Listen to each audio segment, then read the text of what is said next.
अस्सलाम वालेकुम। इस वीडियो में हम टाइप्स ऑफ एरर यानी प्रोग्रामिंग के अंदर जो एरर होते हैं उसकी एक एग्जाम पढ़ेंगे जिसको हम सिंटैक्स एरर कहते हैं। तो सिंटैक्स एरर दरअसल इनवैलिड कोड होता है या ऐसा कोड या ऐसा सिंटैक्स जिसको कंप्यूटर के अंदर मौजूद कंपाइलर का सॉफ्टवेयर ना समझ सके, अंडरस्टैंड ना कर सके। और ये एरर डिटेक्ट होता है यानी इसकी पहचान हो जाती है कंपाइल टाइम के ऊपर। हम ये बात जानते हैं कि जब भी हम कोई प्रोग्राम लिखते हैं पहले हम उसको कंपाइल करते हैं फिर उसको रन करते हैं। तो ये एरर कंपाइल टाइम के अंदर ही जब हम उसको कंपाइल कर रहे होते हैं प्रोग्राम को हमें पता लग जाता है कि कोई एरर आया है।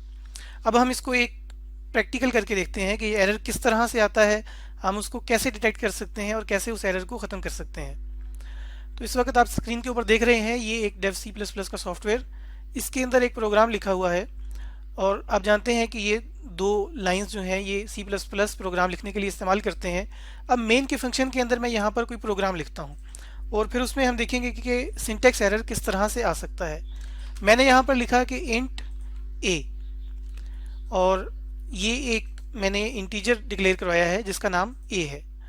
तो इसका मतलब ये है कि अगर मैं यहाँ पर इसका एक तरीक़ाकार था, एक सिंटैक्स था, एक रूल था कि यहाँ पर आपने सेमी कॉलन लाजमी डालना है।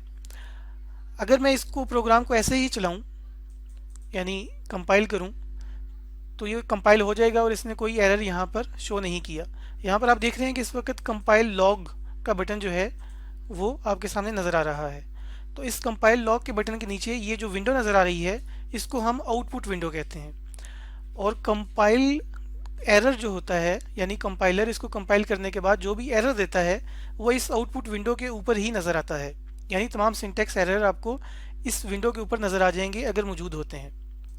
लेकिन अगर आप देखें कि ये एक सिंपल पीस ऑफ कोड है, इसमें अगर मैं एक छोटी सी गलती करता हूँ कि मैं इसके आखिर में सेमी कॉलन नहीं डालता और अब अगर मैं इसको कंपाइल करूँ तो आप देख सकते हैं कि यहाँ पर इसने एक एरर दे दिया है और ये बताया है कि यहाँ पर कोई चीज़ मिसिंग है। तो वो दरअसल हमारा सेमी कॉलन मिसिंग है। अगर हम उसको यहाँ पर टाइप कर देते हैं तो ये एरर ख़त्म हो जाएगा। इसी तरह से अगर हम इस प्रोग्राम को थोड़ा सा बड़ा करें और इसको इस्तेमाल करते हैं दो नंबर्स को ऐड करने के लिए, तो मैं यहाँ पर एक इंटीजर ए के नाम से, दूसरा इंटीजर बी के नाम से और तीसरा इंटीजर सी के नाम से बना लेता हूँ।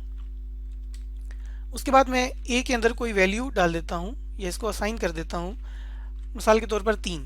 इसके बाद मैं दूसरे वेरिएबल यानी कि जो बी है उसके अंदर मैं कोई दूसरी वैल्यू डाल देता हूँ यानी कि 5।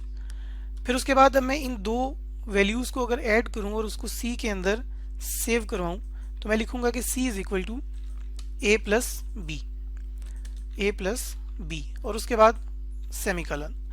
और अगर इसका रिजल्ट मैं अपने कंप्यूटर की स्क्रीन के ऊपर शो करवाना चाहता हूँ तो मैं लिखूँगा सी आउट सी। तो अब ये एक मुकम्मल प्रोग्राम बन गया है जो कि मुझे दो नंबर्स को ऐड करके दे देगा यानी कि 3 और 5 को ऐड करके देगा।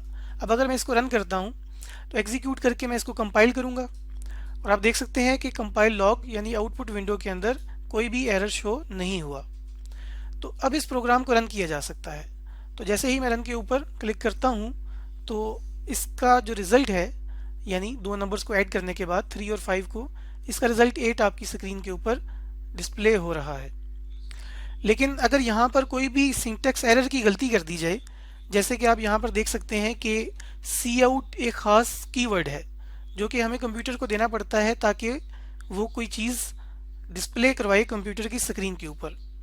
तो अगर मैं यहाँ पर सी आउट की जगह पर कुछ और लिख देता हूँ, जैसे कि सी आउट के आगे से टी हटा देता हूँ मिसाल के तौर पे, तो इसका मतलब है कि मैंने एक इनवैलिड कोड दे दिया है कंप्यूटर को। तो अब अगर मैं दोबारा इस प्रोग्राम को एग्जीक्यूट के बाद कंपाइल करने की कोशिश करूँगा तो ये यहाँ पे एरर दे देगा कि आपने यहाँ पर सही कीवर्ड इस्तेमाल नहीं किया। जैसे कि आप देख सकते हैं कि यहाँ पर ये एक एरर लिखा हुआ नज़र आ रहा है कि COU was not declared in this scope. यानी जब तक आप यहाँ पर सी आउट नहीं लिखेंगे ये कोड या कीवर्ड ठीक नहीं होगा, या इसका मतलब ये है कि कंपाइलर इसको कंपाइल नहीं कर सकेगा। तो कंपाइलर ने इसको कंपाइल टाइम के ऊपर ही डिटेक्ट कर लिया है कि ये एक एरर है और हमने देखा कि हमने इस एरर को किस तरह से डिटेक्ट किया है और इसको किस तरह से ठीक किया है। तो जब तक आप इस एरर को ठीक नहीं कर लेते तब तक आप इस प्रोग्राम को रन नहीं कर सकते। फिर इसी तरह से अगर मैं एक और कोई यहाँ पर मिस्टेक करता हूँ कि अगर मैं आई एन टी की जगह पर यहाँ पर कंप्लीट इंटीजर लिख देता हूँ और फिर अगर मैं यहाँ पर इसको एग्जीक्यूट के अंदर कंपाइल करता हूँ तो मैं देखता हूँ कि दोबारा यहाँ पर इसने एक एरर दे दिया है।